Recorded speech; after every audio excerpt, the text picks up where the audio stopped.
Hey, everybody. Today, I am here with this amazing lady, Liane Berry, talking to her about an organization that's called Maison Li-Ber-T House.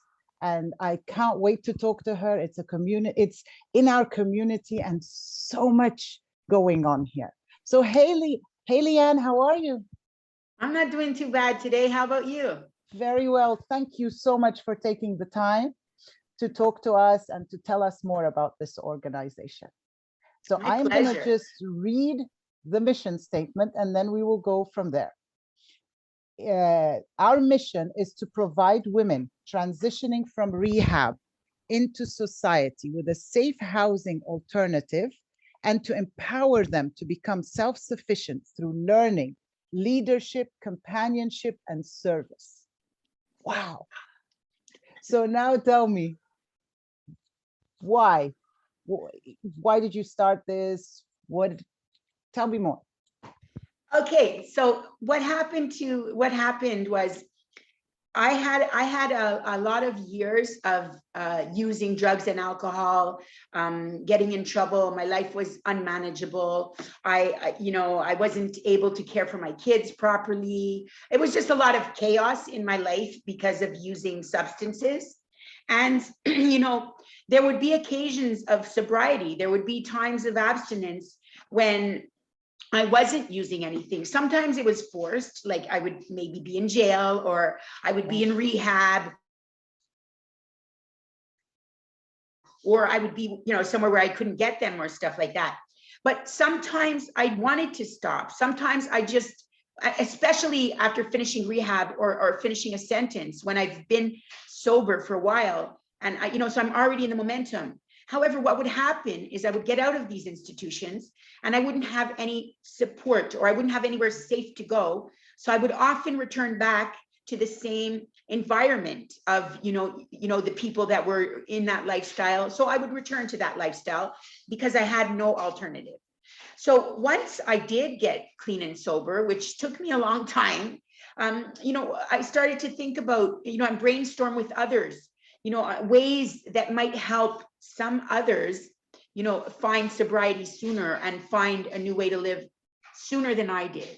And so this is how the idea came up to have, sort of a transitional house for women. So we talked about it together. It was a couple of us founding members that started to discuss how we could do this. And we decided to focus on women because there are actually a lot of sober houses available for men or co-ed. So we started to focus, more on a women-led and women-centered, and the model that a woman might need could be different from what a man would need. So we started to focus in that area. And yeah, so so that was how it came about. I think for me, the question they asked me was, what would have helped you sooner, Liane? And I said, this would have helped me sooner, to have a safe place to go, someone to support me, to maybe tell me what to do, because I didn't know how to reintegrate, So just to get a clearer picture, I'll explain a little bit about what it is. So the treatment or the jail could be considered like a phase one, the rehabilitation time, the treatment time, and then phase two would be the reintegration period, when someone needs that extra, like, bridge to gap between the institution and society. So phase two is bridging the gap between the institution and society. So phase two, what we do is we have services, professionals like a psychologist, social worker, and an addictions counselor to make plans with the women, personalized plans based on what they might like to do or how they would like to, in research and stuff like that, what they want to do. So that's what phase two is. And then phase three would be now, once they're stable and on their feet, they would go to their own personal living space, long-term housing. So this is for women that are homeless or at risk of homelessness, so that they can find permanent housing once they are empowered. I love it. And the best part is that something that you went through, you recovered from, and now you're helping others. And there's nothing better than knowing what you need from someone who's already been through it. The best part is creating it because it was, you know what it is like to be them. Well, absolutely. I mean, it's for recovering addicts from recovered addicts. So it's like mentoring, you know, it's a whole mentoring thing. And then they see the hope. They see that it's possible when others, you know, are leading by example. So yeah, absolutely. I think that's the model, you know, is to have examples for them that they can follow. Beautiful. And then also, you know, further down the line, they become examples to the newer women that come. And so it's an ongoing process. And that's So where you the have service. something like a sisterhood where somebody who's already, oh, this is amazing. So somebody who's already been through it comes in maybe and shows them how they recovered and stuff like that. Absolutely. So, Wow. you know, that is an option that they have. They can have other recovered addicts to speak with, to guide them. There's a whole support system of recovered addicts and women. You know, we're going to do, like, we're doing it for women, by women as well, because sometimes I'm going to tell you something, you know, especially in the early times of recovery, relationships are hard to navigate, right? I mean, even when you're healthy, they're hard to navigate. Me, I know that. So what we recommend is that, you know, build up yourself, your self-esteem, love yourself, learn all about you first. And then, you know, you'll be able to have a healthy relationship, whether it be intimate or otherwise, you know, so it takes time to have emotional sobriety as well. So there's the sobriety of stop to use substances, and then there's emotional sobriety. And that's what they learn here in phase 2 as well, because they're living with others and they're building relationships. And so it brings them to another place where they can have. Okay, so this is fantastic. So now tell me, so you told me who it's for. So how can they get in touch with you? Like, what is the process? Who sends them? Can someone who's just going through it just knock on your door? How does it work?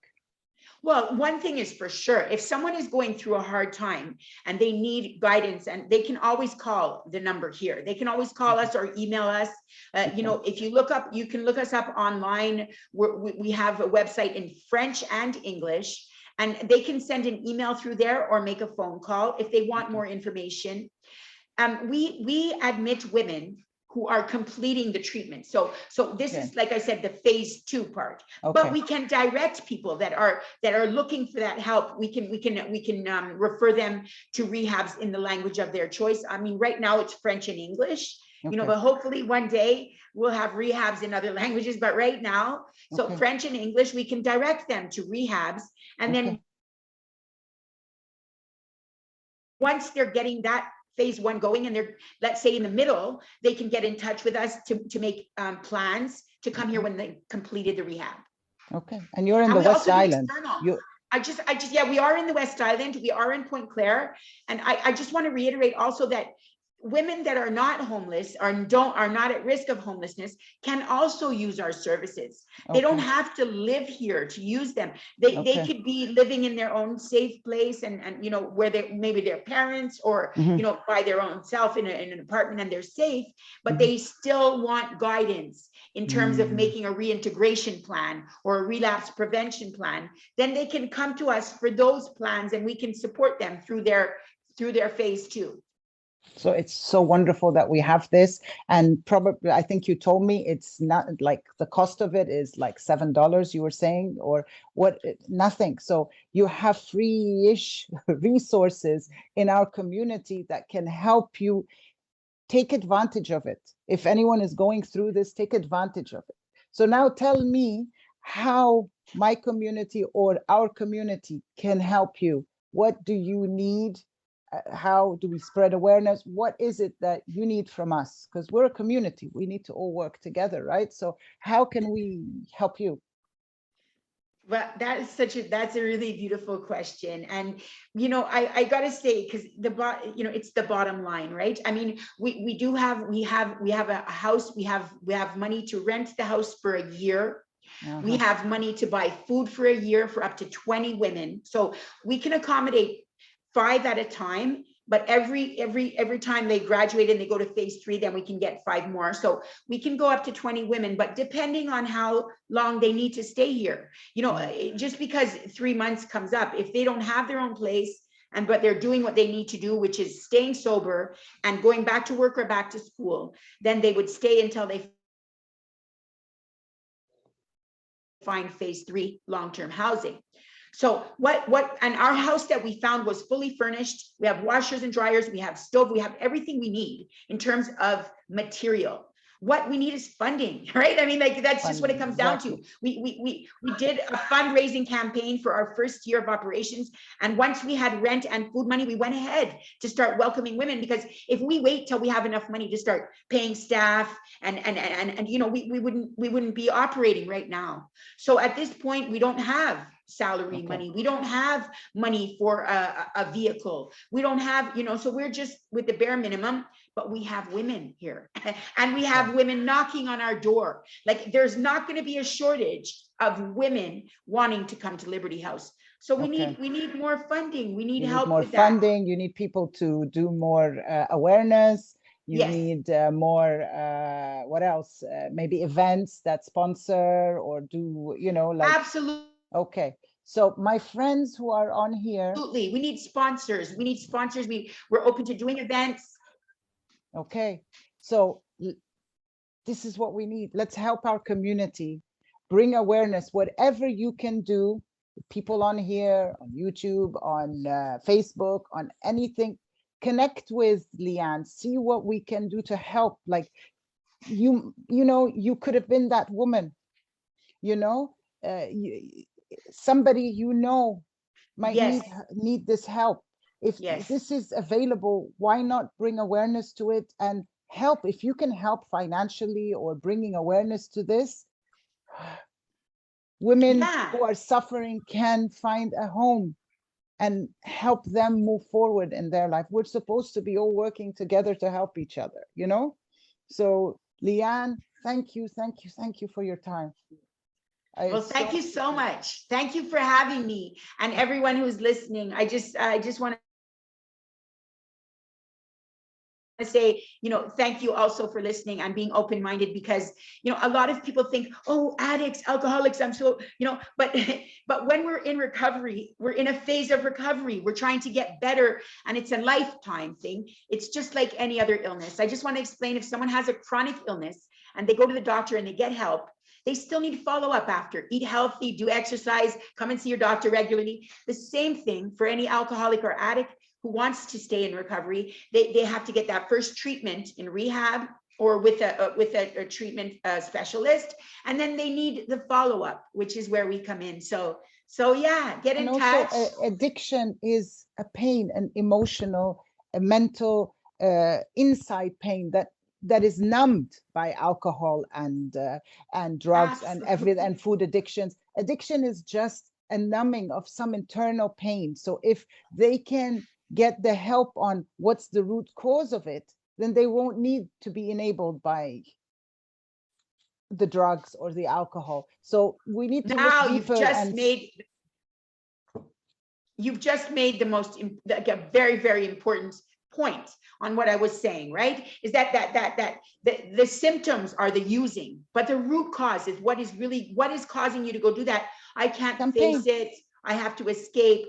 So that is the root cause of addiction in any form that it comes out.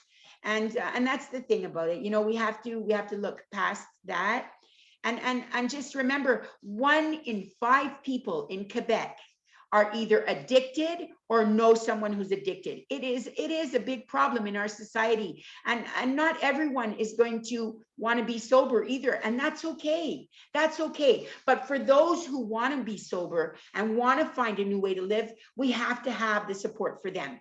Exactly. And if it's a nonprofit and it's in our community and they can go without having to pay money for, why not us help our community to keep this going?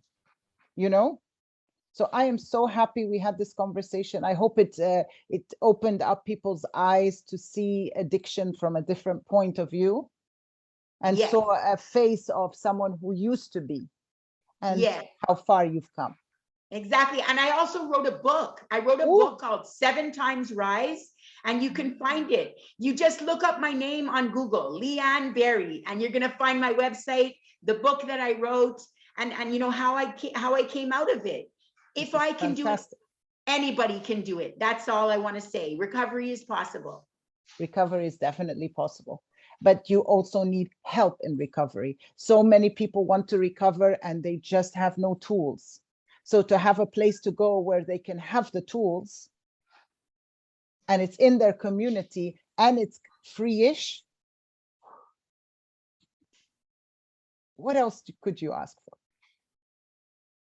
Okay, so take care, Liane. Thank you so much. All right, take care. Bye. Thank you, Monica. Have a wonderful day. You too. Okay, bye-bye.